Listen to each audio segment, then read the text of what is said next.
tidak hanya melihat jumlahnya, yang dilihat ada kerutinan kita, yang dilihat adalah keistiqomahan kita, yang dilihat adalah totalitas kita. Ya kan, untuk berjuang sodako itu bisa dari pikiran, ngasih solusi, ngasih makanan, minuman, ide, gagasan, itu juga bagian daripada. Nah, tadi ya, ciri-ciri orang munafik jika berkata dia dusta. Kemudian idza hadasa kadzab wa idza wa'ada akhlafa. Jika dikasih amanah dia mengingkari. Maka penting bagi kita harus belajar amanah. Ini adik-adik santri, mas santri diamanahi di sini menghidupkan rumah Allah, dihidupkan. Kalian diamanahi untuk kuliah bisa tepat waktu. Kita di sini yang kerja dengan owner, dengan bos kita, ya kerja semampu kita, sebisa kita, amanah dengan apa yang menjadi tugas dan tanggung jawab kita. Ya. Jadi saya kira orang sukses, orang berhasil itu banyak dan prosesnya panjang. Maka banyak orang sukses berhasil berangkat dari dia amanah. Ya. Kadang dia tidak amanah pada dirinya sendiri, dia dolim terhadap dirinya sendiri. Maka ini kan bagian daripada amanah kita untuk menambah wawasan, menambah keimanan dengan menghadiri majelis zikir, majelis ilmu. Idza hadasa kadzaba wa idza wa'ada akhlafa wa idza tumina khana. Ya. Sama halnya ketika dikasih amanah dia berkhianat. Nah, orang munafik sini digambarkan ya seperti raihana, rihuha thayyibun wa ta'muha murrun. Ya. Baunya tuh harum, wangi, tapi rasanya itu pahit, bahkan tidak bisa dimakan. Tahu bunga melati, bunga mawar, bunga kamboja? Ada yang suka makan? Jatilan ya, iya Pak De. Hanya jatilan ya makan. Itu memang aromanya wangi, harum, tapi nggak bisa dimakan. Parfum wangi bisa diminum nggak? Nggak bisa. Hanya jatilan daripada ya. Benar kata Pak De, hanya jatilan yang bisa makan. Ini orang munafik yang membaca Al-Quran. Wa mathalul munafiq alladzi la yaqra'ul Qur'an kamathalil handalah. Nah, orang munafik yang tidak membaca Al-Qur'an itu seperti handalah. Handalah itu ya bisa kita kiaskan laisa laha rihun wa ta'muha murun. Kecubung, Mbak? Bau kecubung itu. Kalau pace masih mending kan, bisa dibuat obat. Kecubung ini ya sudah baunya nggak enak, ya dimakan juga pahit, mabok lagi. Nah, kecubung. Kalau pare masih mending kan. Nah, jadi kalau di Indonesia itu untuk tamsilnya banyak sekali di Indonesia itu. Maka sebetulnya orang muslim yang membaca Al-Quran baik di mata Allah dan baik di mata masyarakat. Orang mukmin yang tidak membaca Al-Quran baik di mata Allah tapi kurang bernilai di mata masyarakat. Lantas bagaimana orang munafik? Orang munafik ya jelas tidak baik di mata Allah dan tidak baik di mata masyarakat. Baik yang membaca Al-Quran maupun yang tidak membaca Al-Quran. Orang munafik tuh ngeri Pak, musuh dalam selimut. Ya, hari ini ngomong A, besok ngomong B. Hari ini ngomong kedelai, besok ngomong tempe. Ya, nah, ini. Jadi kita menjagalah. Jadi saya kira kejujuran itu penting. Inna sidqa yahdi ilal birri wa innal birra yahdi ilal jannah. Jadi kejujuran itu bagian daripada modal untuk kita bisa sampai kepada kebaikan, sampai pada kenikmatan, sampai pada ketenangan. Pak, anak-anakku, kalau kalian ingin sukses kerjanya, ya harus kerja. Kalian ingin jabatan strategis, ya harus berusaha. Tapi kalau kita pengen ketenangan batin, baca Al-Quran itu bagian daripada kuncinya. Ya. Jadi ya perlu proses, perlu waktu. Ya. Maka kita di sini alhamdulillah Pak punya program sebulan sekali hataman Quran. Nah, saya kira nanti di Mushola Muhajirin silahkan itu bisa dikembangkan untuk menghidupkan. Ya sebenarnya kita maunya one day one juz gitu kan. Tapi karena ini baru program 1 tahun ini, kami mencoba 1 bulan 1 juz.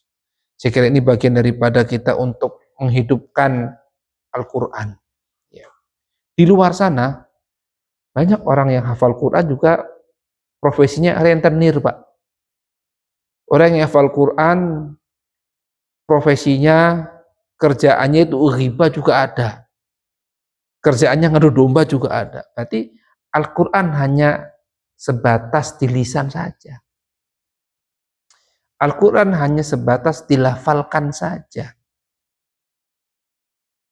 Maka saya berharap, ini kan santri-santri kita kan ada yang hafal Quran, ya. Maka Al-Quran itu bagian daripada kalimat aktifkan sel-sel kita, ya. Kemudian bagian daripada untuk kita tidak galau. Maka lagi-lagi, kalau zaman dulu sedikit yang menghafal Quran, tapi banyak yang mengamalkan. Hari ini banyak yang menghafal Quran, tapi sedikit yang mengamalkan. Coba lihat pondok tahfidz, rumah tahfidz, di mana-mana. Jumlahnya banyak, tapi implementasinya, yang mengamalkannya sedikit.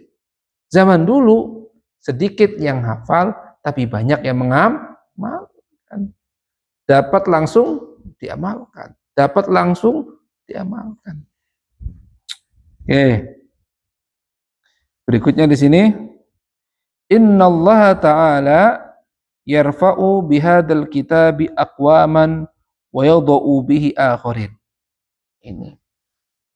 Allah itu akan memberikan apresiasi derajat setinggi-tingginya bagi orang yang ya dia punya konsen di Al-Qur'an. Dia punya semangat untuk menghidupkan Al-Qur'an. Ya. Tentunya Allah akan mengangkat Al-Qur'an ini ya ditempatkan posisi yang paling tinggi daripada yang lain. Misalkan ketika ada Al-Quran, kemudian ada kitab-kitab lain, maka Al-Quran harus taruh di atas. Ya. Kemudian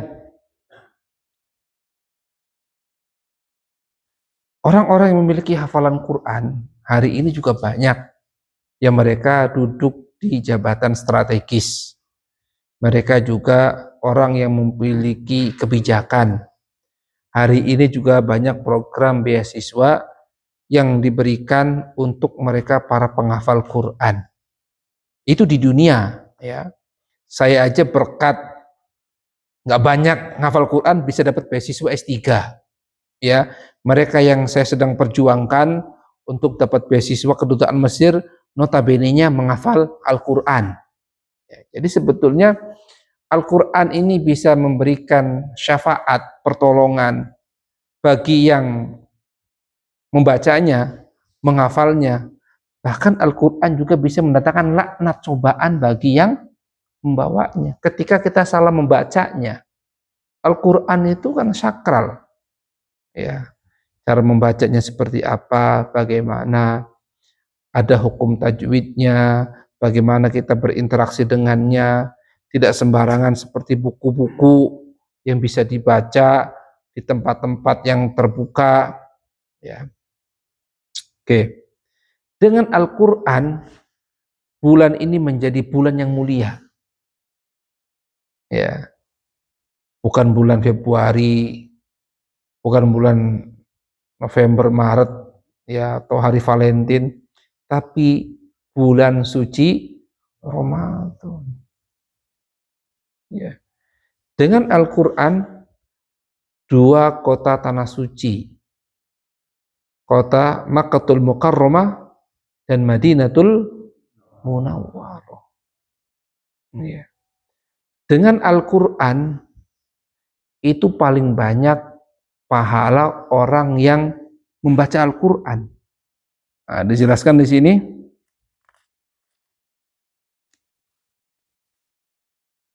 man qara'a harfan min kitabillahi falahu hasanatun wal hasanatu bi asyrin amsalha la aqulu alif lam min harfun walakin alifun harfun wa lamu harfun wa mimu harfun.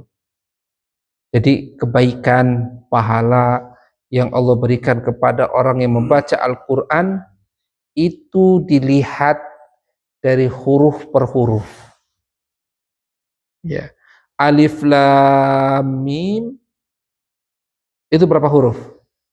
3. Satu hurufnya 10 kebajikan.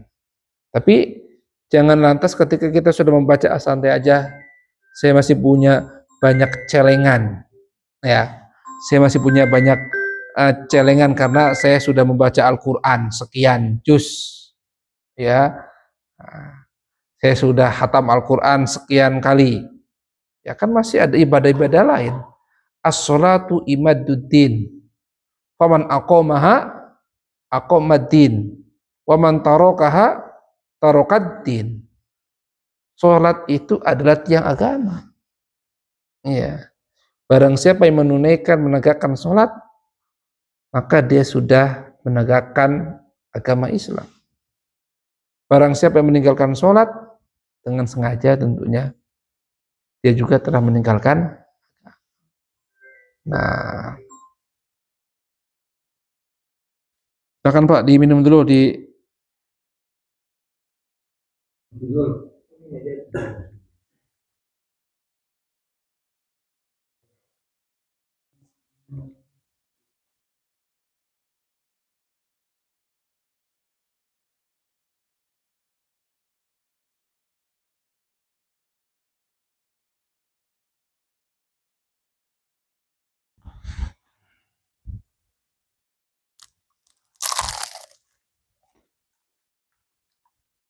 Ini yang lain kemana Pak?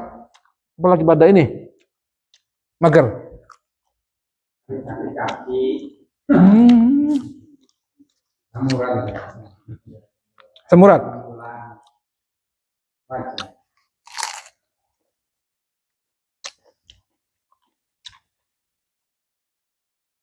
Bang, kita ini kalau nggak dilawan repot Pak. Saya ini kalau nggak dilawan, ini saya udah 2 hari anak-anaknya. Kebetulan saya ada kegiatan, jadi, waduh, udah tinggal tapenya aja nih.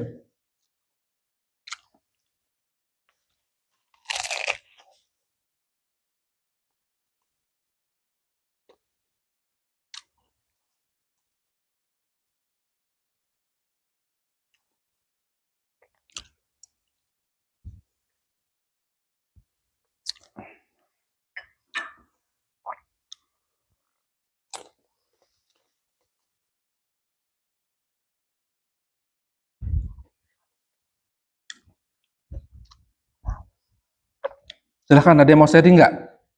Bapak, rekan-rekan Mas Sandri, terkait dengan Al-Quran.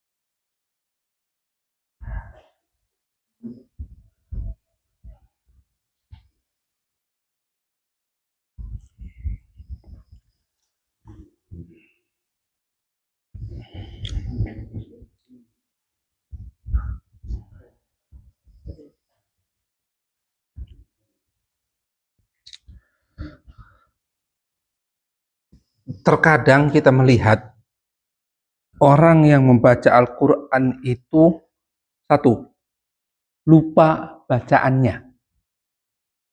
Apakah ini dibaca idgham atau gunna? Apakah ini mat tabi'i atau mat jaiz, mat wajib mutasil, berapa panjangnya? Ya, lupa dari sisi bacaan. Yang kedua, lupa dari sisi hafalan. Hal yang manusiawi, ya. Karena di Al-Quran itu banyak ayatul mutasyabihat, ayat-ayat yang hampir sama redaksinya, tasyabihat, ya. Karena dia ngafal, maka ada beberapa ayat yang menyerupai, atau dia memang lupa, ya, lupa urutannya, ya. Kemudian lupa ajarannya, ini. Maka semua itu harus istighfar, ya. Lupa ajaran ini tentunya tidak lepas dari komunitas di mana dia tempat bergaul, di mana dia tempat belajar. Dan kalau udah lupa ajaran yang dibawa Al-Quran, ini sudah luar biasa, ini sudah mendekati ke murtadan ini, ya. Maka penting bagi kita itu memilih lingkungan dan teman. Al-jaru qoblad dar. Nah, ini juga tetangga, teman, kawan, kolega, sebelum kita menentukan mau tinggal di mana, mau di perumahan mana misalkan, pastikan dulu lingkungannya. Oh, saya mau tinggal di perumahan Bahtera, pastikan dulu kanan kiri saya muslim atau non muslim. Pastikan juga komunitas di situ mendukung atau tidak, islami atau tidak. Oh, di Gang Murai ini sepertinya alhamdulillah masyarakatnya guyup, masyarakatnya itu peka, masyarakatnya itu religius, islami. Nah, jadi penting bagi kita jangan sampai terbuai dengan promo, terbuai dengan fisik, bangunan, tapi kita tanpa melihat orang-orang yang ada di sekitarnya. Kalau kita punya anak kecil, ya, pertumbuhan anak ini akan menentukan tempat tinggal di mana kita menjatuhkan pilihan, di mana kita mau mengsekolahkan anak, dengan siapa dia berkawan. Maka gampang, ketika saya mau melihat si Rifki, ya, nggak usah jauh-jauh, nggak usah saya tanya satu UIN, nggak usah, tanya aja temennya siapa di sini. Ada Nopran, ya, ada Rizky, ada Saiful. Karena cerminan temenmu itu adalah cerminan kepribadianmu. Nah, kalau kita kan mau menjatuhkan pilihan, orang tua dulu kalau mau nikah dengan siapa, dengan orang mana, kan kita selidikin dulu kan. Nah, itu. Jadi sebetulnya relevan sekali. Ajaran Islam itu bahasa kerennya itu sholihun likulli zamanin wa makanin. Relevan dimanapun, kapanpun. Hari ini Prabowo, kemarin 2 periode Jokowi, ya tetap aja ajaran Islam relevan. Oke, silakan, ada yang mau sharing? Oh, gimana Pak Juli? Ya, Pak Juli.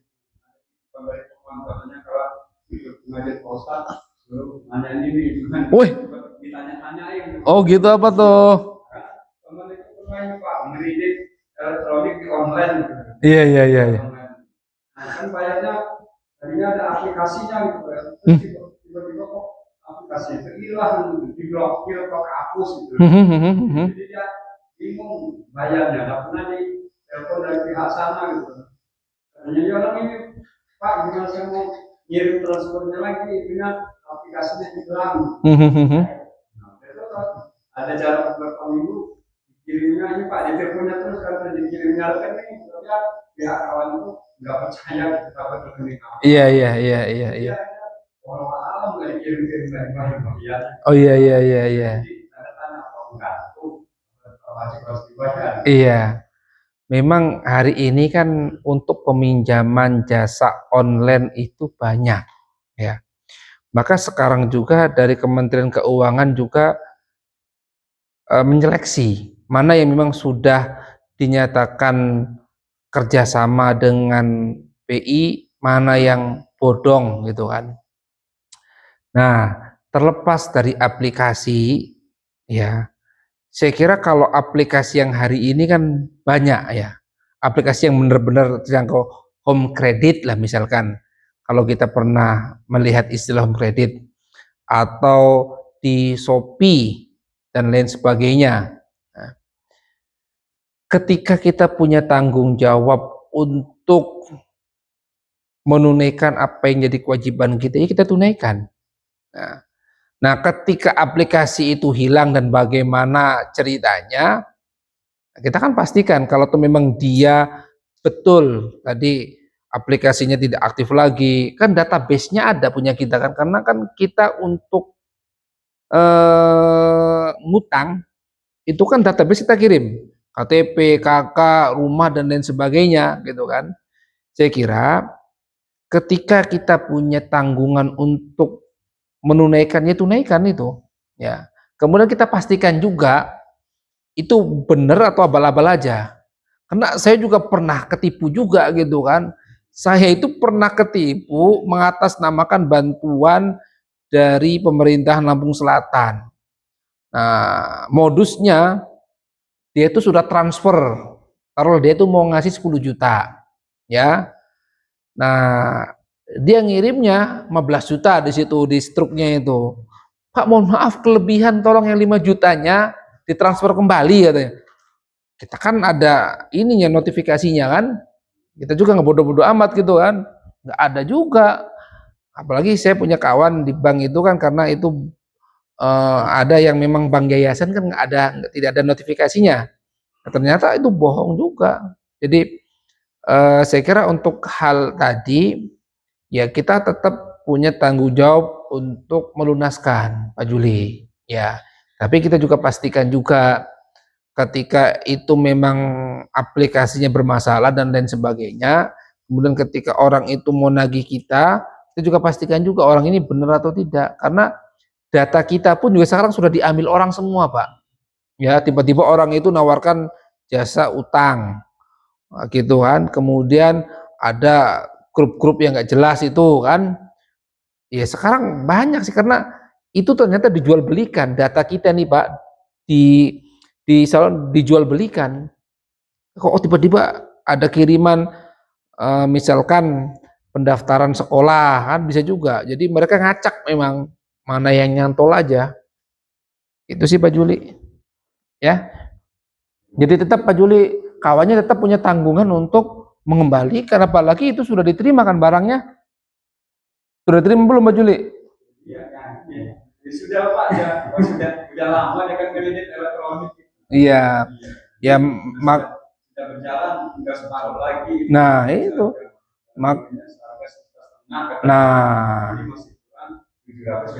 Nah, maka kewajibannya untuk mengembalikan. Ketika ini dia sudah paleng gitu kan, paleng dalam artian nggak jelas. Ya, dia niatkan itu buat pembangunan apa, sodako apa, sebagai nebus daripada hutang itu.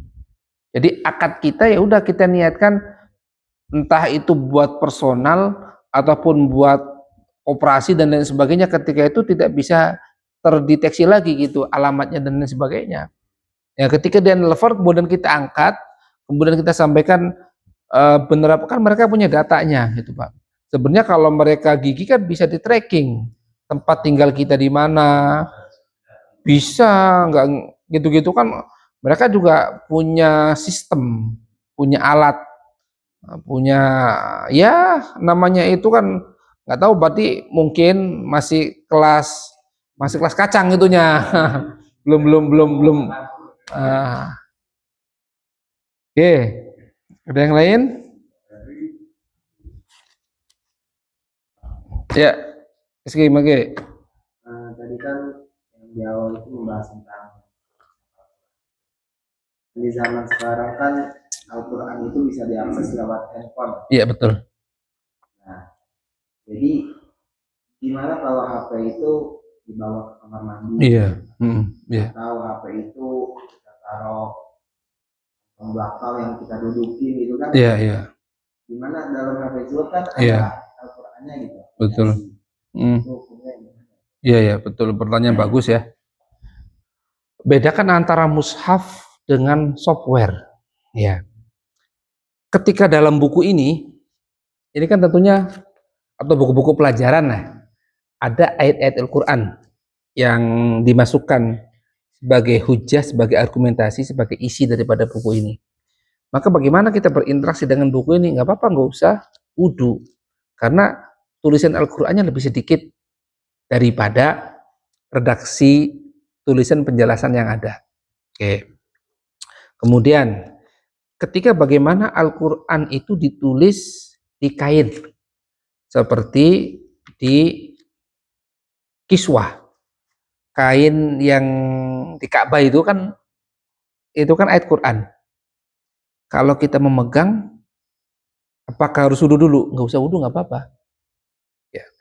Terus misalkan ada ayat Al-Quran di kaligrafi, ada ayat Al-Quran ditulis di dinding, ada ayat Al-Quran yang ditulis di mata uang. Wudu dulu nggak? Nggak usah. Lantas ketika kita membaca Al-Quran dengan menggunakan HP, ya, apakah wudu dulu juga? Enggak, karena ini software. Lantas bagaimana kalau ini dibawa ke kamar mandi? Ya, karena kita talo-talo bingung gak ada tempatnya atau hilang. Menurut hemat saya, ya, pandangan saya, seharusnya kalau ini ada ayat Al-Qur'annya sebagai kehati-hatian kita gimana caranya tidak usah dibawa ke kamar mandi dan tidak usah diinstal Al-Qur'an. Ya, kalau kita mengakui bahwasanya akses kita ini sering ke kamar mandi, ya, sering saya lupa tidak ditaruh handphone ini di tempat yang bisa dikatakan tidak masuk kamar mandi gitu kan. Tapi hari ini saya juga melihat banyak orang-orang yang sambil hajat sambil main HP, ya, itu. Jadi lagi-lagi kalau kita berbicara etika, maka sama ketika nada dering berupa azan atau ayat Al-Quran, jangan diangkat sebelum selesai ayat Al-Qurannya. Kadang-kadang ini juga berbahaya juga kita ini. Maka antisipasi dari kita, ya, jangan menggunakan nada itu. Kalau toh menggunakan nada dering berupa ayat Al-Quran, azan, ya, maka pastikan sampai selesai, jangan terputus. Allah Akbar. Ya, Allah Akbar boleh. Nah, gitu. Atau ayat-ayat pendek misalkan, nah, surah-surah pendek, nah, gitu. Jadi solusinya sebetulnya ya tetap kita berbicara etika. Lagi-lagi sah-sah saja dibawa ke apa namanya ke kamar mandi karena ini kan software, bukan mushaf. Ya, kalau kita buka Mbak Google juga buka YouTube kan nanti munculnya ayat-ayat Quran. Bisa dipahami, Ki? Jadi seperti kita sudah hafal Al-Quran, otak kita dulu di luar kan. Nah, maka ada yang ekstrim, Pak. Dia hafal Quran. Oh, pegang dia harus wudu dulu nih karena Al-Quran berjalan katanya. Nah, gitu. Jadi ya saya kira ini bagian daripada adab dan etika kita. Bagaimana Al-Quran harus kita muliakan. Ya, muliakan. Saya juga nggak berani saya pakai nada dering Al-Quran. Takutnya namanya orang itu kan selip, motong, kepotong. Ah, ini yang berbahaya ini. Ya, kita lagi-lagi berbicara etika. Ya. Fawailul lil musallin, matiin semua. Nah, itu betul. Fawailul musallin, betul, masih ada lanjutan. Nah, itu. Nah, itu. Matiin ke situ kan? Nantiin. Nah, itu. Jadi orang Nah, iya. Kalau orang yang ngerti, kan? Jadi kita tidak semua nada dering yang itu menurut Bapak dan rekan-rekan itu positif, bagus. Tapi untuk aplikasinya, penerap pastikan sampai tuntas. Ya, gayanya mau untuk syiar gitu kan, tapi dia kurang tepat ya.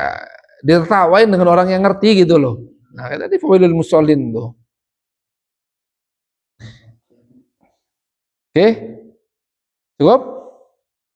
Ya, saya kira sampai di sini Bapak, rekan-rekan semua, Mas Andri, mudah-mudahan apa yang kita pelajari hari ini bisa menjadikan Al-Quran sebagai penerang hidup kita, dan kita bisa istiqomah untuk membaca, menghafal, menghayati isi kandungan Al-Quran, bukan hanya untuk diri kita, tapi kita mengamalkan kepada orang lain.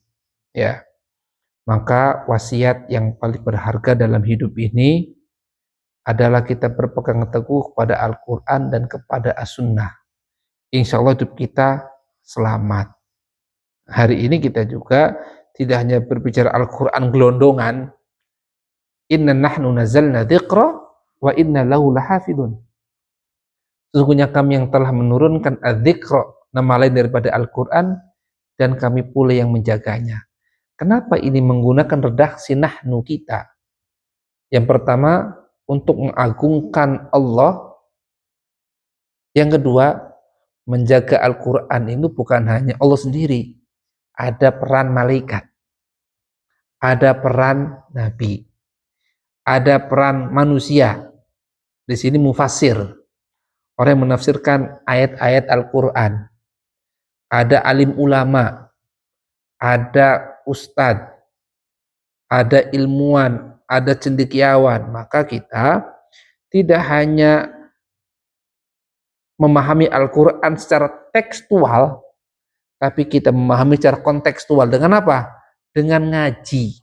Nah, kan kalau seperti ini ngaji kan tahu penafsirannya, tahu penjelasannya, tahu endingnya.